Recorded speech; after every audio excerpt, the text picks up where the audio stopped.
in the United States are probably used to some level of social division, whether it's because of politics or religion, and we can turn on the TV and look at it happening around the world.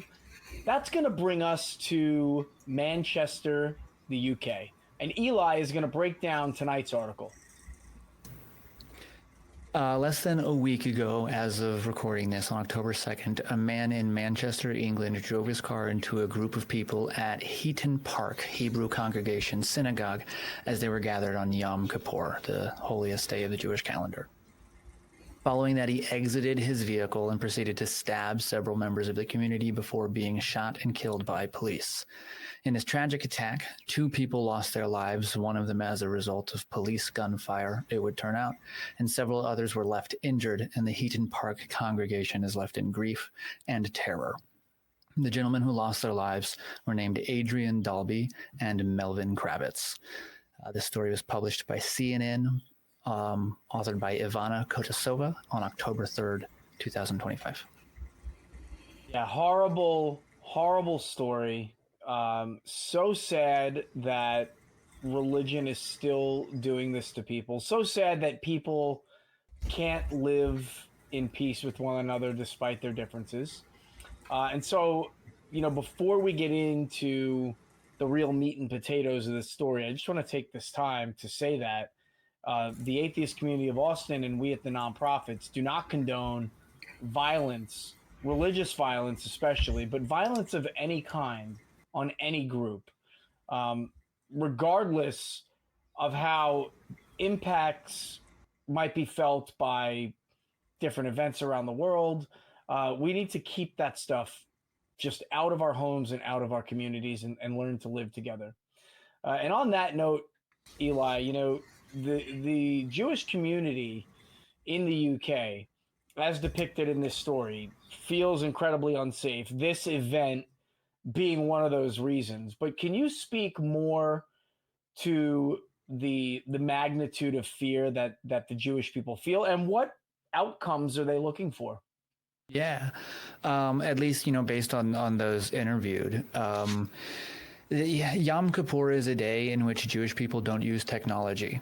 And I think I've chosen not to say the attacker's name. He had one, but I think given the background that I was able to find online from this attacker, I think it's strongly plausible that he knew that would be the case, that Jewish people wouldn't have their technology, they wouldn't have any way to call for help. He thought that they would be completely without protection, without help, and he would be able to unleash maximum carnage. And it was fortunate that the Jewish communities in England recently have actually started paying armed security guards to, from my understanding, to sort of protect their synagogues, because there has been this uptick in violence to the point that many of them have discussed, or in actuality moved to Israel just to feel safe.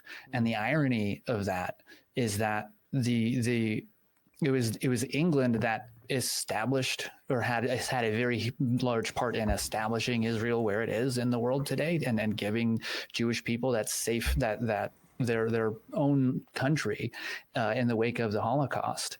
And now they just don't feel protected by that power anymore that had been so instrumental to them early, a little less than a century ago. And I think that's really substantial, is one way to put it. Yeah.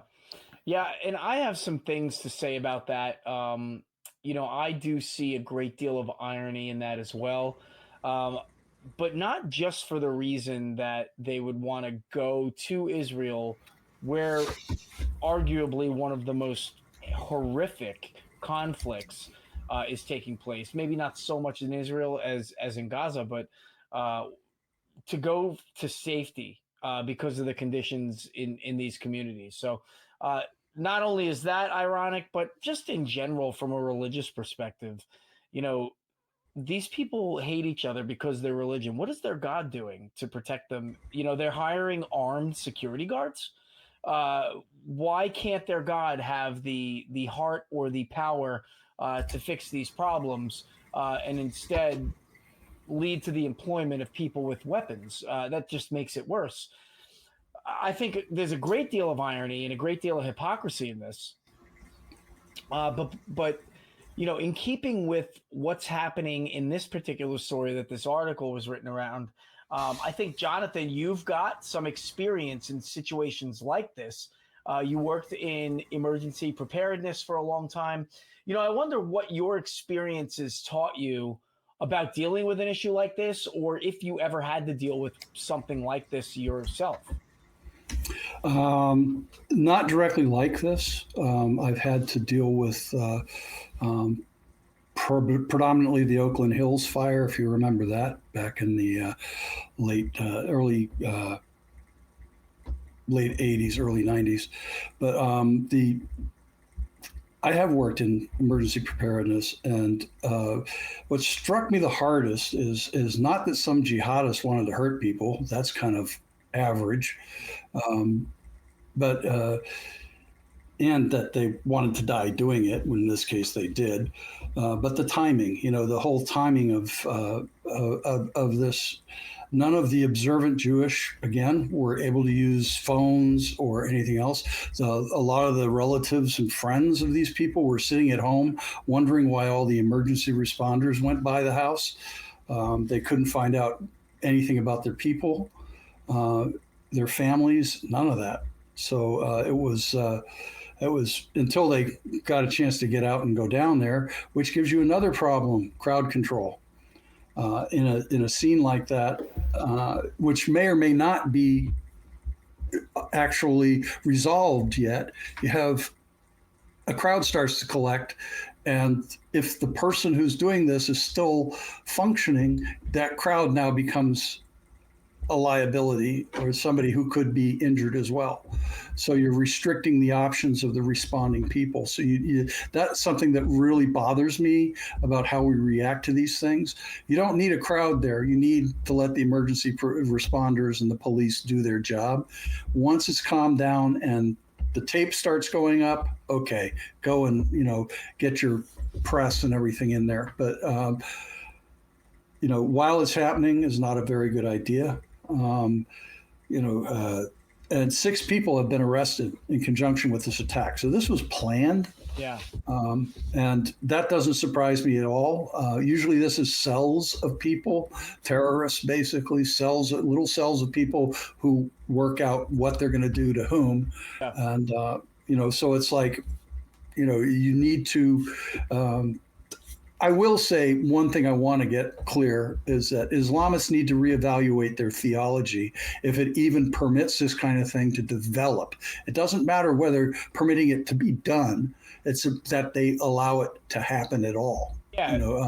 So on that note, the development of kind of jihadists and Islamic fundamentalist terrorism, it comes almost as a response, ironically enough, to ancient Jewish terrorism. If you want to expand your mind a little bit to look at the stories of the Torah, like the way we now look at attacks and genocide, the Hebrew Bible and the ancient teachings within it talk a lot about committing genocide and taking slaves from the people around you. It was a harsh narrative and mythology to build your culture on. And now, we've got other cultures that basically were built in response to it. I mean, Islamists feel, or Muslims, I should say, draw their beginnings from being descendants of Abraham's second son, Ishmael, who was kicked out into the wilderness. And so I find that incredibly ironic. So here we have people who literally probably have more genealogy in common with each other than they could possibly understand, than they have taken the time to understand.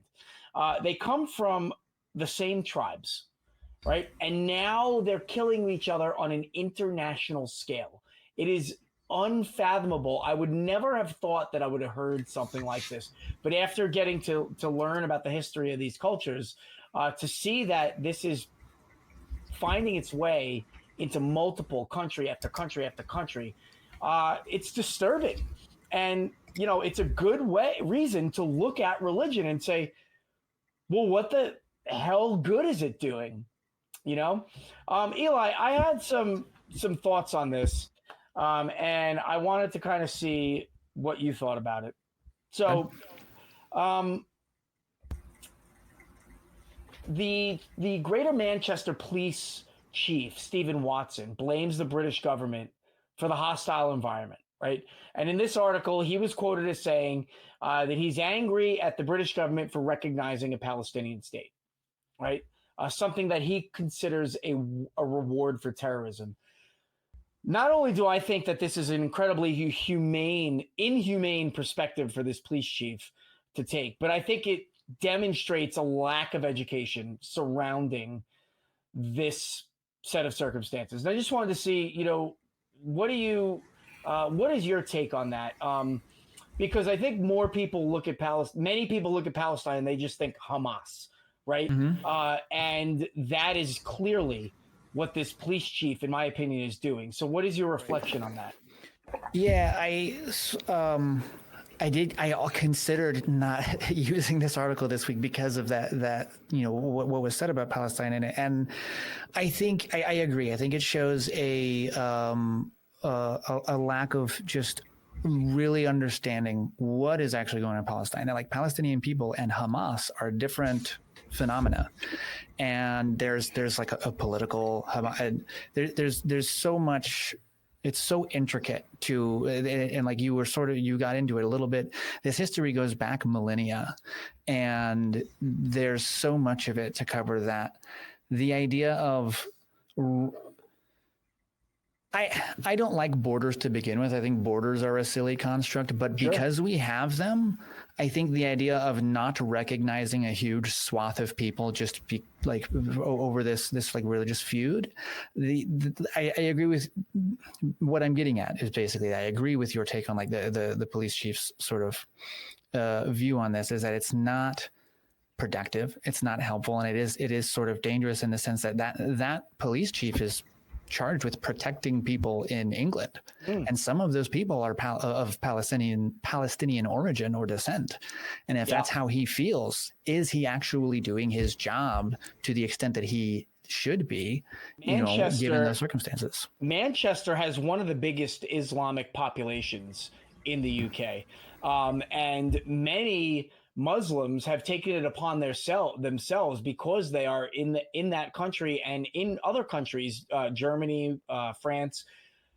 There are large enclaves of Muslims that are largely, they claim to be ignored by the government and by the protections that are supposed to be provided, and end up policing themselves. They're ghetto-like communities that basically are self-sustaining, self-sufficient, because they don't enjoy the same protections.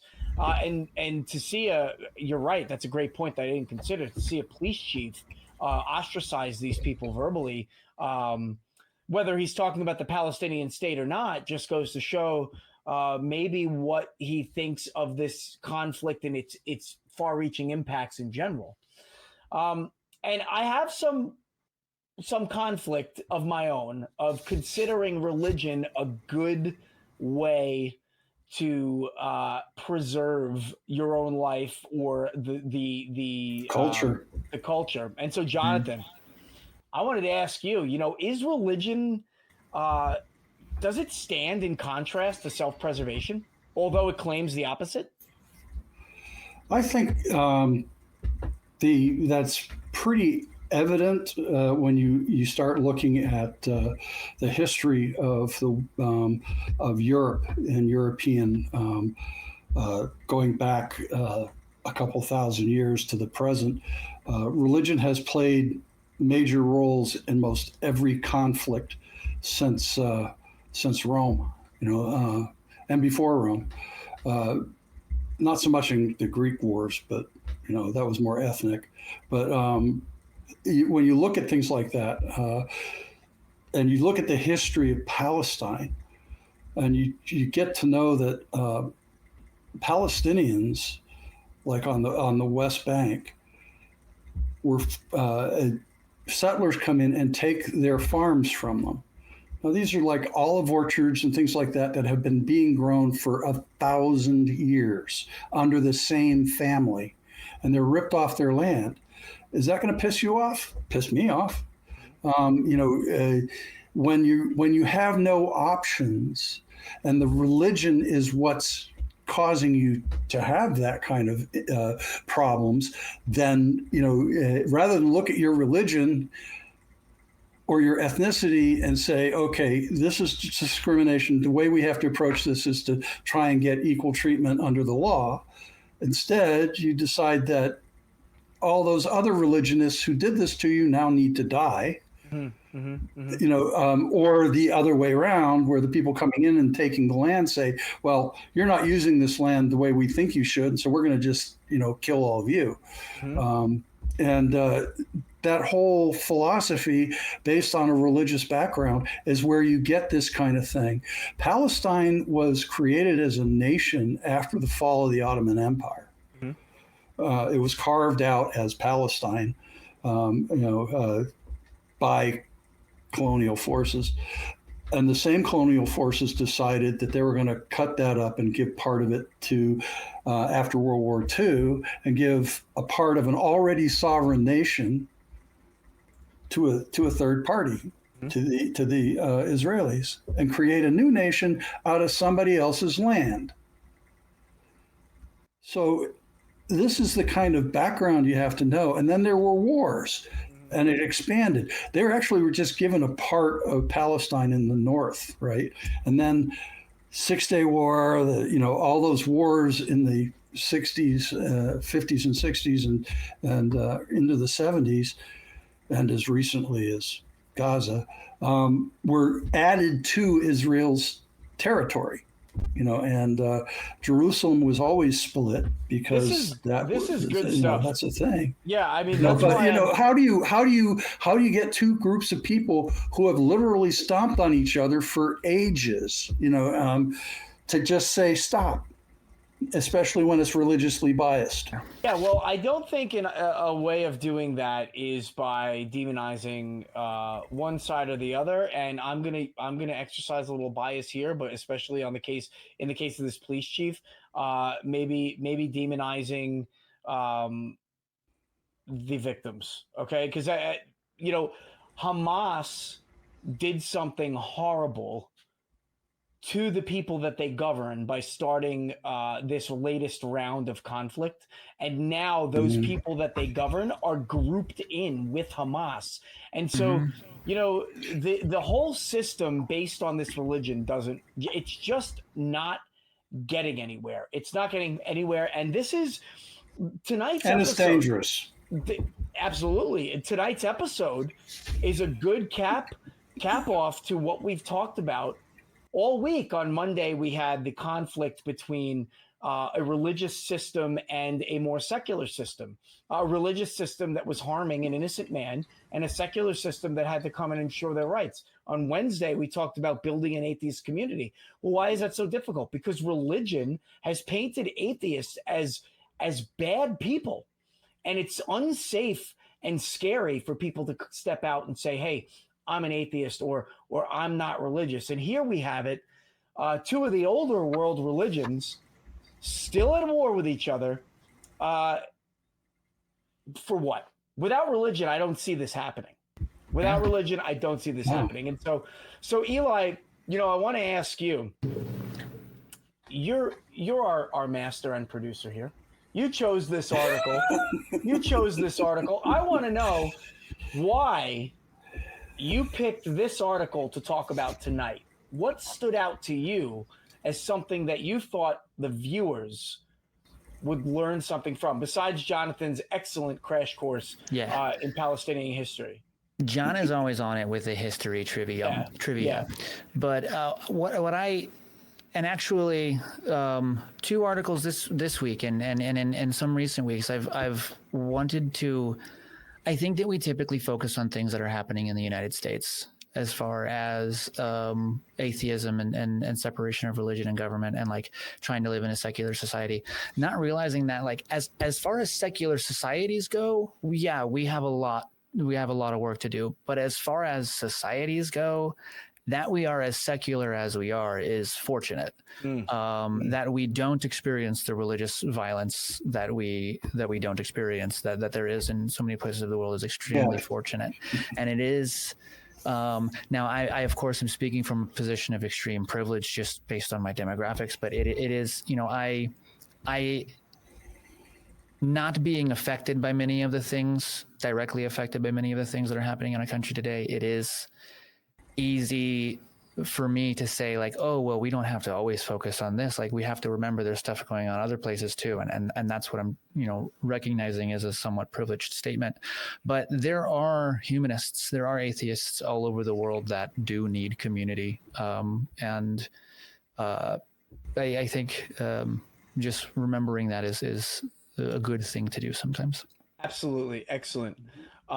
Jonathan, I want to ask you, you know, you went down the history path and started breaking open maybe some of these secrets that most people don't know. Most people don't know that, you know, Israel is a Western creation by the United States and by the United Kingdom.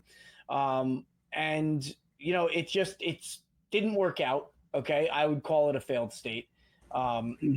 It's not the only place, though, where religion is creating conflict. And Jonathan, you have some knowledge on maybe something happening in Burma and Bangladesh. So I thought maybe you'd want to expand on that point and give us something else to think about, leading on, you know, following up with what Eli was talking about, hey, let's not just look at our own issues, our own societies, but let's kind of think about this from a worldly standpoint. So you have some notes that you took, and I'd like you to just take this time to expand. Okay, just really quick, the only thing I have to say about looking at other people is that you need to be aware of them, but doctor, heal thyself first. The idea is that in Burma, where an organization that I support is working to provide medical care, mainly to both sides of that conflict. The Rohingya, which are a Muslim people, are being in 2019 were genocided by the Buddhist majority. So people who say Buddhists aren't violent, yeah, they are. And there's still a war going on. There's still people who are accidentally stepping on mines and things like this. And so it's a pretty horrific sight. And there are many refugee camps where women are being sexually assaulted in very high numbers. Yes. And so Myanmar, or Burma, as the locals call it, Burma, most of their people were pushed into Bangladesh. And so the government calls all the Rohingya Bangori, or I don't know how to pronounce it. Mm-hmm. And so instead of Rohingya, which is their own designation for themselves, and this is something that they've been second-class citizens, third-class citizens, in some cases you could call fourth-class citizens in Burma and then Myanmar. They took the brunt of an awful lot of discrimination and the government almost pogroms, you know, and then the ones in 2019, and these are backed up by Buddhist monks, which shocked me when I found out that the Buddhist monks had given the army, because they asked the monks, can we do this? And they said, yes, you can. They're not human. As if, you know, most Buddhists would say, if they were cockroaches, they still have a life and you're supposed to respect that. But yeah, it is. And hey, this is religion being intertwined with government. There are political aspirations from both sides fighting this war. There are territories in question. And so there are two different sides in Myanmar, which I don't believe the United States is it that the United States doesn't recognize Myanmar because they're under a military coup, right? Yeah, it's a military government, right? Yeah, so They even took though over the from government, Sun Tzu. the government calls itself Myanmar, but we kind of, I think, technically still call it Burma. In any case, there are two sides fighting for the most part. I think there might be a third faction, but each vying for control, and all of them stepping all over the Rohingyas. There were 400,000 killed, Yeah. and so this is an isolated incident. This is not an isolated incident, but to many it might be, because nobody knows what a Rohingya is, and nobody really takes the time Southeast Asia, Southeast Asia. Who cares? Yeah, right. And so anyway, that's going to do it for us tonight. But thank you, Eli, for picking this article. Thank you, Jonathan, for enlightening all of our viewers with some history and some political and current events. I just want to keep encouraging people to take a look at what's going on out there around the world. We have resources.